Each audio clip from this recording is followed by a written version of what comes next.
So I was at my Asian market 2 days ago, happened to see some thin cut ribeye that was masterfully sliced, if I do say so myself. First thing that went through my head, let's make some beef jerky. Anyway, we're gonna keep this recipe real simple. I got this idea from one of those Facebook posts you've seen. We're gonna kind of twist it up just a little bit. Anyway, in that Facebook post, they used jalapenos. We are going to be using some dried Thai chili peppers.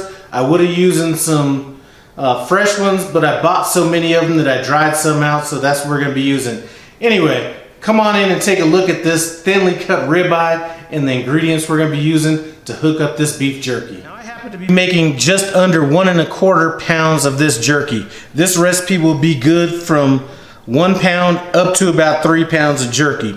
Anyway, we're gonna be using some Dr. Pepper. I'm gonna go ahead and add this to our skillet. I just happen to be using a skillet just so I can get a little bit more surface area so it'll cook down faster.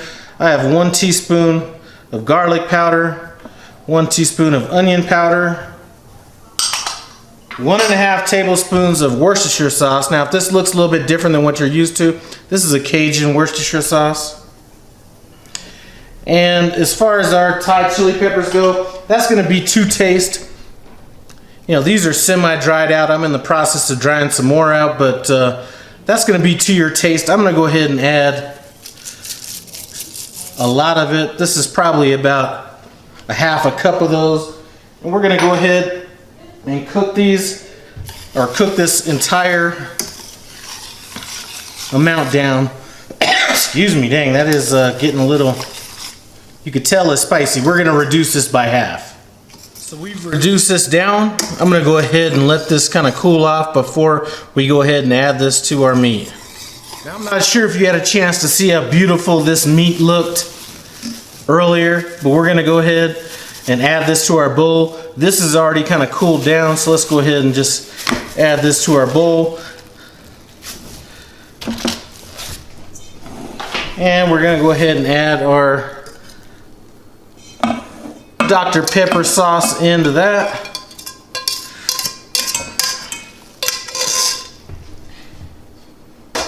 And I have a glove on because we're going to go ahead and make sure we get all these slices of meat separated and get that marinade all deep in there.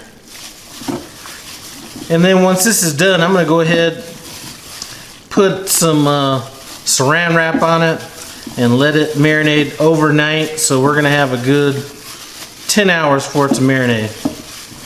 We've had a chance to let this marinate for a good 10-11 hours. We're gonna go ahead and throw it on our racks, and I'm gonna go ahead and smoke this. I was kind of debating it. I was gonna do some in the oven, I was gonna do some on a smoker. The smoker I'm gonna go ahead and use is gonna be my Masterbuilt Electric Smoker. If you're doing it in your oven, just throw it on the lowest temperature. Most ovens, that's going to be about 170 degrees. Let's go ahead and take this meat out and lay it on this rack.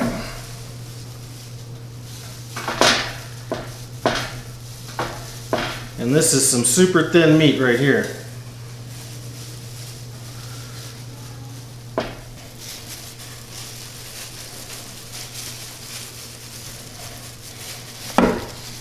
We got 2 racks of this meat. I already have my Masterbuilt coming up to temperature. We're going to be cooking it at about 150 degrees. You don't want it too low. You don't want it too high. You don't want it so low to where the meat's going to spoil before it gets cooked. You don't want it too high to where it's going to be coming out really tough or anything like that. Anyway, the wood chips that I'm using on that is going to be hickory. Let's go outside. Guys, we got this Masterbuilt up to temperature. Just gonna go ahead and throw these racks in right quick. Got a little bit of smoke happening,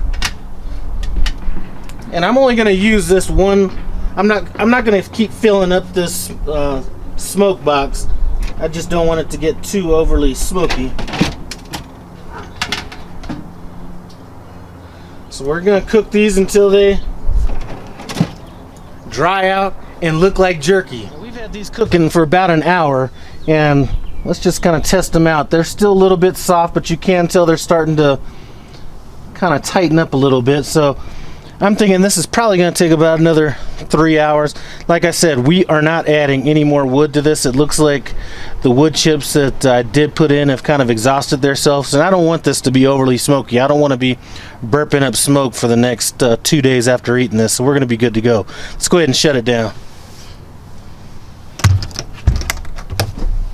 We're about 4.5 hours in on this. Let's go ahead and take a quick look. Yeah, we're looking good. It's still a little bit moist, but technically, if you liked your beef jerky kind of on the, you know, kind of on the more chewy side, this might work for you right here. Actually, I'm gonna go a bit longer on this. I'm probably gonna go about another 1.5 hours on it. So I just pulled this off the smoker, and I'm just gonna take this off and set it on a pan, and we're gonna go ahead and let this sit till tomorrow. I did taste one, and it's kind of moist, not super moist, and I can definitely tell you that there's some spice going on this. So just gonna let these sit, and sometime tomorrow morning we'll go ahead and get in here and do a final taste test on it. Now let's just get into it, see what's up with the taste.